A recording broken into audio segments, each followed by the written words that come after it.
pues ya lo tenemos entre nosotros.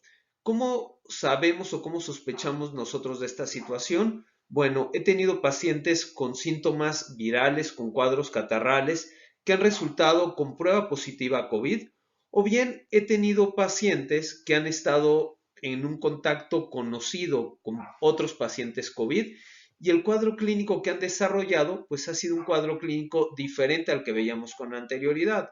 Afortunadamente no estamos viendo cuadros tan graves, muchos de los pacientes no están teniendo trastornos ni del gusto ni del olfato y eso en el aspecto clínico nos puede sentar un patrón para hacer una. Y la pregunta más frecuente de los pacientes ante este escenario, bueno, ¿tengo una gripa o tengo COVID?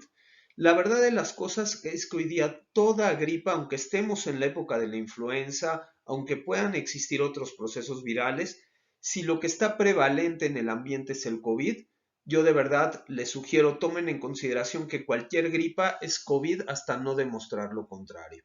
Y recuerden mucho esto que hemos platicado repetidamente en los videos anteriores. Una prueba positiva nos hace el diagnóstico de la enfermedad, pero una prueba negativa no me sirve para nada. Una prueba negativa yo la tiro a la basura. ¿Por qué? Porque tiene altas posibilidades de que sea una prueba falsa negativa. Entonces, cuando una persona tiene los síntomas sugestivos, de verdad, pensemos que es COVID para protegernos a nosotros mismos y para proteger sobre todo a la gente de alrededor. Déjenme que les cuente, muchos de los pacientes que he atendido, la gran mayoría han sido gentes que han llegado de otros países. Por ejemplo, si uno quiere viajar a Estados Unidos, pues hay muchos controles y uno se tiene que hacer pruebas COVID y uno tiene que hacer diferentes situaciones. Sin embargo, el problema realmente lo estamos teniendo de toda esta gente que está viniendo de otros lugares hacia nosotros sin tener un control.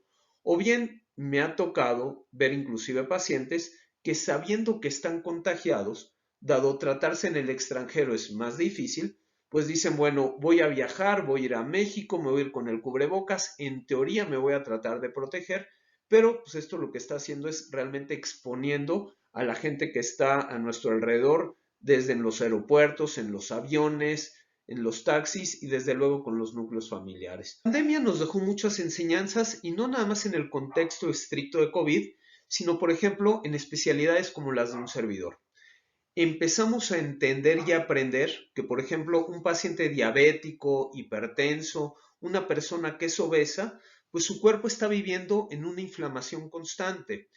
En un principio veíamos que, por ejemplo, el COVID le pegaba más fuerte a aquellos pacientes diabéticos, hipertensos, obesos que estaban descontrolados.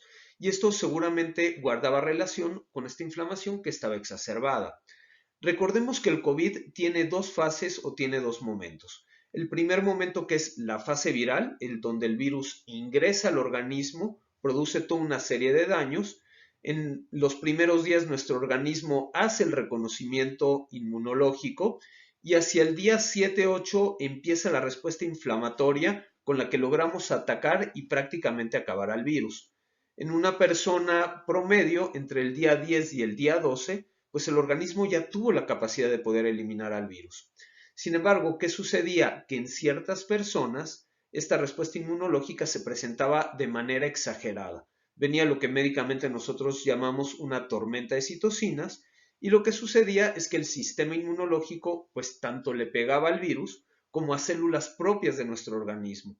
Muchos de los pacientes que me tocó atender que ingresábamos a los hospitales o que veíamos graves y les dábamos esquemas pues muy sofisticados de atención en sus casas, lo que tenían era una respuesta inmunológica exagerada en la segunda faceta de la enfermedad. ¿Y por qué hago tanto énfasis? Porque si bien hoy día no tenemos un tratamiento como tal para el COVID, sabemos que cuando el paciente está en la fase inflamatoria, si nosotros bajamos esta respuesta inmunológica, le podemos ayudar al paciente. De ahí que, por ejemplo, le dábamos derivados de cortisona, de dexametasona, por ejemplo, o que salían ciertos fármacos de una generación ya más sofisticada que lo que hacían era darnos una depresión completa del sistema inmune.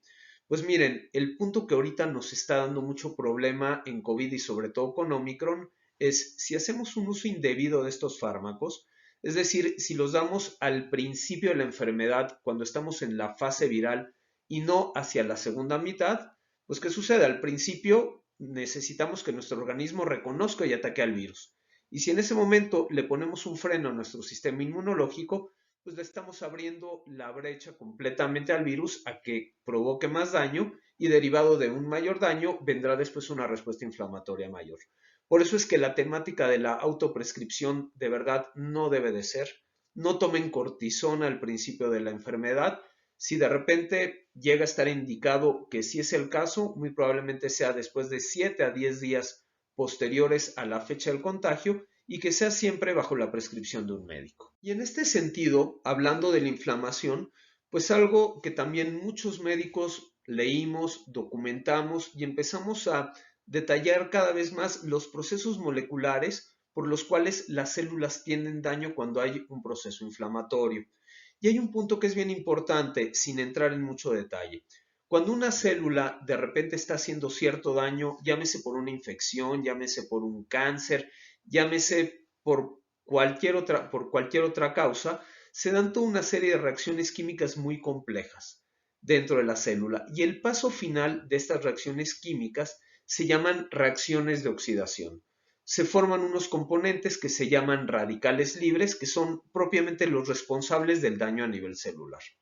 Entonces, con este razonamiento, a los pacientes COVID les empezamos a dar, por ejemplo, ciertos antioxidantes. Dábamos en lo particular un medicamento que se llama quercetina, que esto es un flavonoide, hagan de cuenta que es como una vitamina E, pero con las propiedades más altas de poder producir antioxidación, y lo complementábamos también con un medicamento que se llama acetilcisteína. Este último es un precursor de glutatión. Glutatión es el antioxidante más importante que tenemos dentro del organismo. A muchos de mis pacientes, por ejemplo, que traté con COVID, les daba una combinación de vitaminas y antioxidantes justamente para favorecer la respuesta inmunológica.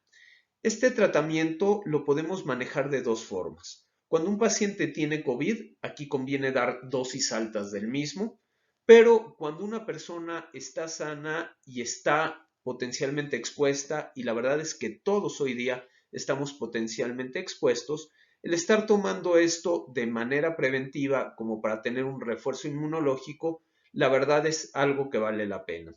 Yo aprovecho este video y aquellos que ya son mis pacientes que consulté en algún momento, veo que muchos dejaron estos esquemas de vitaminas y antioxidantes.